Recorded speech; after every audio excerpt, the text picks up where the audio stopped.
नमस्कार। 28 फरवरी को दिल्ली में एक सुपर इंपॉर्टेंट मीटिंग होती है। फ्राइडे का समय था, मीडिया ने इसको कवर नहीं किया और शायद मीडिया इसकी इंपॉर्टेंस भी ढंग से समझी नहीं है। इस मीटिंग में देश के गृह मंत्री अमित शाह थे। इस मीटिंग में अरविंद केजरीवाल के हारने के बाद दिल्ली की मुख्यमंत्री रेखा गुप्ता थी। इस मीटिंग का असर भारत पे तो होने ही वाला है, इसका असर आप सब पे इंडिविजुअली भी हो सकता है। तो कुछ वार्निंग्स भी हैं इसके लिए कि आपकी गलती नहीं हो, पर अगर आपकी लापरवाही हो तो आप पे भी बहुत सीरियस कॉन्सिक्वेंसेस हो सकते हैं। ये भी आपको बताने जा रहा हूं। मीटिंग के अंदर पेश थे होम मिनिस्टर अमित शाह और सीएम रेखा गुप्ता के साथ साथ दिल्ली के कमिश्नर संजय अरोड़ा और बहुत सीनियर ऑफिशियल्स। टॉपिक क्या है? टॉपिक है कि किस तरह ये जो सबसे बड़ा डेंजर है भारत पे, इलीगल इमिग्रेशन का। कुछ लोग कहते हैं 2 करोड़ इंडिया में है, कुछ लोग कहते हैं 5 करोड़ इंडिया में है। उसी के अंदर रोहिंग्यास भी आते हैं। अब रोहिंग्या भारत कहां से पहुंचे, कौन से बॉर्डर स्टेट से आए, कहां से एंट्री हुई और कैसे पूरे देश में फैल गए, ये तो चर्चा का विषय बना ही रहता है। पर इनको किस तरह निकाल के बाहर किया जाए, ये पे मीटिंग हुई और इसका असर आप पे डायरेक्टली पड़ सकता है। अगर आपकी मेड, आपका कोई भी स्टाफ का व्यक्ति, आपका ड्राइवर, आपका गार्ड इलीगल सिटीजन है तो आपकी क्या लायबिलिटी बन जाएगी। एलजी की एक स्टेटमेंट आई है, वो बताऊंगा। पहले आप नीचे अपने कमेंट कर दीजिए कि कितना जो ये इलीगल इमिग्रेशन का भारत में खतरा बना हुआ है, फाइनली इस पे डिसाइसिव स्टेप्स होने जा रहे हैं। ये डेंजर क्या है इलीगल इमिग्रेशन का, आपको ये समझना पड़ेगा। फिर आपको बताऊंगा दिल्ली पुलिस की क्या स्ट्रैटेजी है, जो मेरे अनुसार शायद जल्दी हर स्टेट में लागू होगी। बीजेपी रूल स्टेट्स में तो लागू होगी। तो इलीगल इमिग्रेशन की कुछ पहले आप डेंजर्स को जान लीजिए। इलीगल इमिग्रेशन का पहला डेंजर होता है नेशनल सिक्योरिटी को लेके, जिसके अंदर जो आते हैं इस देश में उनके पास कोई देश का प्रेम नहीं होता। उनके लिए कई बारी ये एनिमी देश भी हो सकता है। उनके लिए उनको कौन सी खुफिया एजेंसी ने भेजा है, कौन सी आर्मी ने भेजा है, कोई पता नहीं है। जैसे रोहिंग्या पे कई लोग ये बोलते हैं कि रोहिंग्यास का extremist group Arakan Rohingya Salvation Army और ऐसे रेडिकल फोर्सेस से गहरे संबंध हैं, जो टेरर अटैक कर सकते हैं, सिक्योरिटी थ्रेट कर सकते हैं। और होम मिनिस्ट्री ने कहा था चिट्ठी द्वारा कि इन सब पे हमें बहुत पैनी नजर रखनी है। पर दिल्ली के अंदर ही अगर मुख्यमंत्री की कॉर्पोरेशन ना हो तो कितना मुश्किल हो जाता। नेशनल सिक्योरिटी थ्रेट के साथ दूसरी थ्रेट जो ये पोज करते हैं वो है कि ये क्रिमिनल एक्टिविटीज में इन्वॉल्व हो जाते हैं। क्रिमिनल एक्टिविटीज क्यों? क्योंकि इनका कोई लगाव नहीं है, घर नहीं है, एम्प्लॉयमेंट नहीं है, जॉब नहीं है, तो चोरी, नाइफिंग जो चाकू मार देते हैं, या डकैती, इन सब में, स्मगलिंग, डॉक्यूमेंट फॉर्जरी में बहुत बारी नाम पाया जाता है। तीसरा खतरा इकोनॉमिक खतरा है। ये मिडिल क्लास की जॉब नहीं ले सकते हो आसानी से, ये अपर मिडिल क्लास की जॉब नहीं ले सकते हो आसानी से, पर ये जॉब लेते हैं सबसे वनरेबल सेक्शंस ऑफ भारत के लिए, जहां पे ये लेबर की जॉब लेते हैं, जहां पे ये किसी भी किराने दुकान पे जो लड़का या यंगस्टर काम करता है उसकी जॉब लेते हैं। ये जॉब लेते हैं गार्ड की, ये जॉब लेते हैं, वहां से ग्रो करते हैं तो फिर मिडिल क्लास की जॉब भी लेते हैं। पर सबसे पहले टारगेट होता है डेली वेजर, लेबरर की जॉब पे। दूसरा इकोनॉमिक बर्डन करते हैं, क्योंकि ये सरकार की वेलफेयर स्कीम में सबसे पहले इनरोल हो जाते हैं। कौन से नेता डॉक्यूमेंटेशन प्रोवाइड करते हैं, कैसे होता है, ये सोचने की बात है, वो भी जांच का विषय बनेगा। पर ये जब उस बेनिफिट पे जाते हैं तो भैया रिसोर्सेज तो लिमिटेड है। 100 रुपया जेब में है, वो अपने परिवार को जाए जो भारत का हर नागरिक है, या वो किसी विदेशी को जाए, ये तो आप भी जानते हैं क्या होना है। तीसरा इसके अंदर है डेमोक्रेटिक इम्बैलेंस का। ये पूरी डेमोग्राफी बदल देते हैं कुछ एरियाज की। 2 से 5 करोड़ अलग अलग लोग नंबर बोलते हैं, मैं बोलता हूं 1 करोड़ भी होता, सोचिए किस तरह 1 करोड़ कॉन्सेंट्रेट हो जाए एक जगह पे तो बदलता है। शर्जील इमाम था जो जेल में है, उसने कहा था प्रोटेस्ट के दौरान ही, शाहीन बाग के, वो सीए को लेके प्रोटेस्ट थे, कि चिकन्स नेक है नॉर्थ ईस्ट को, छोटा सा जो कॉरिडोर है जो चिकन्स नेक भारत से जोड़ता है, वहां पे 5 लाख लोग इकट्ठा हो जाए तो नॉर्थ ईस्ट ही सेपरेट हो जाएगा भारत से।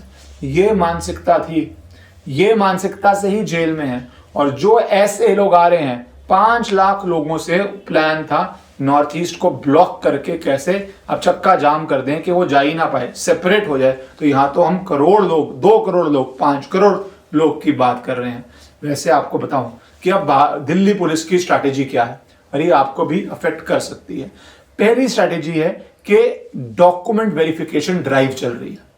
कागज तो दिखाना पड़ेगा। आपको याद है एक स्लोगन चला था, कागज नहीं दिखाएंगे। आप अपने डॉक्यूमेंटेशन, अपनी नागरिकता का कागज क्यों नहीं दिखाना चाहते?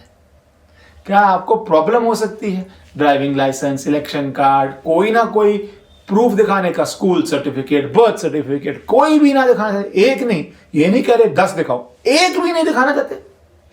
क्या मंशा है नहीं इसलिए, नहीं तो किसी को क्या प्रॉब्लम होती है। दूसरा, फाइनेंशियल ट्रैकिंग सिस्टम्स चल रहे हैं।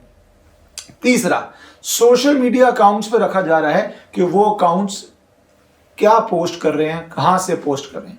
कॉल लॉग्स को देखा जा रहा है। अगर आप इंटरनेशनल कॉल्स मार रहे हैं, जैसे एक व्यक्ति की इन्वेस्टिगेशन हुई कि बार बार बांग्लादेश में कॉल्स जा रही थी, बाद में पाया गया कि वो लीगली आई थी, कोई प्रॉब्लम नहीं, और अपने रिश्तेदारों से बांग्लादेश में बात कर रही थी। पर ऐसे ही जो लोग आते हैं यहाँ पे, वो अपने वहां पे अगर बांग्लादेश में कॉल्स कर रहे हैं, बात कर रहे हैं, तो वो रडार पे आ रहे हैं। ड्राइव शुरू हो गई है, जैसे संगम विहार, वसंत कुंज, पंजाबी बाग, ऐसे इलाकों में एक जो इंटेलिजेंस है, तभी अमित शाह गृह मंत्री की मीटिंग थी, वो इंटेलिजेंस सस्पिशियस एक्टिविटी पा रही है बहुत सारी जगह में, जहां पे इलीगल डॉक्यूमेंट के साथ स्लम क्लस्टर्स बन जाते हैं। तो वहां पे डॉक्यूमेंट चेक हो रहा है, सस्पिशियस एक्टिविटी को डिटेन किया जा रहा है। आप पे क्या असर पड़ता है? क्योंकि बहुत बारी आप घर में स्टाफ रख लेते हैं, आप पे असर ऐसे पड़ता है कि आप जब डॉक्यूमेंट वेरीफाई नहीं करते, तो लेफ्टिनेंट गवर्नर कह रहे हैं कि उन्होंने पुलिस को ऑर्डर दे दिया है कि पहले तो आप अवेयरनेस क्रिएट कीजिए कि अपने एम्प्लॉइज, अपने domestic helps, labourers, construction workers को वेरीफाई करें, और अगर आप वेरीफाई नहीं करते तो उनके अगेंस्ट लीगल एक्शन होगा। अब ये लीगल एक्शन क्या है? क्या ये फाइन्स हैं? कि आपको जेल डाल दिया जाएगा? ये के लिए आप थोड़ा समझिए यूएस में क्या हो रहा है। जब से डोनाल्ड ट्रंप आए हैं, वो 2 स्ट्रैटेजीज पे चल रहे हैं। एक, इलीगल इमिग्रेंट्स को बाहर निकालो।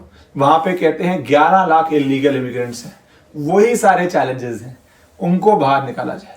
और उसके पास अगर आप इलीगल इमिग्रेंट्स को एम्प्लॉय करते हैं तो आप अपने सिटीजन की जॉब ले रहे हैं। भारत में भी सेम, अगर आप इलीगल को एम्प्लॉय करते हैं, आप भारत के सिटीजन की जॉब ले रहे हैं, तो उस पर $3000 का फाइन हो जाता है, कई जगहों पे 6 महीने की जेल भी हो जाती है।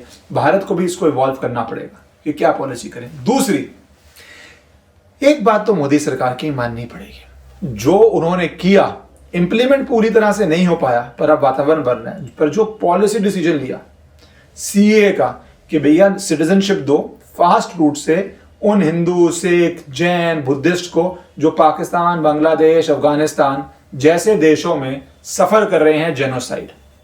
ये पॉलिसी का सबने विरोध किया और यूएस ने तो चिल्ला चिल्ला के विरोध किया, क्योंकि वहां पे उस समय बाइडेन एडमिनिस्ट्रेशन थी। प्रेसिडेंट ट्रंप ने अब ट्वीट किया है कि south Africa is being terrible plus two long time farmers in the country. They are confiscating their land and farms, and much worse than that. A bad place to be right now. हम सारी federal funding रोक रहे हैं, यहां तक तो federal funding की बात है। अब फिर वो जो बोलते हैं वही तो सीएए था जो मोदी सरकार भारत में लेके आई थी। पढ़िए, to go a step further, any farmer with family from South Africa seeking to flee that country for reasons of safety will be invited to USA with rapid pathway to citizenship. Process will begin immediately. इसमें उन्होंने कोई white नाम नहीं लिया कि आप white को बुला रहे हैं या जिनका स्किन कलर वाइट नहीं है आप उनको बुला रहे हैं, पर सरकार किसकी है साउथ अफ्रीका में सबको पता है। और सफर जो लॉन्ग टाइम फार्मर्स किसके लिए कोड वर्ड है? वाइट के लिए कोड वर्ड है। और वो किस तरह आप उनको यूएस ला रहे हैं, जबकि वहां पे यूएस का कोई पारंपरिक रिश्ता नहीं है। साउथ अफ्रीका में कहां के थे? ब्रिटेन के थे, यूनाइटेड किंगडम की कॉलोनीज थी।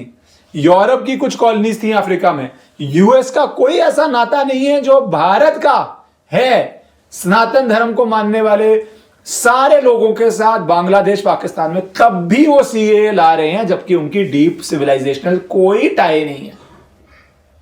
यहां तो वो टाइज थी, तब भी लोग अपोज कर रहे थे।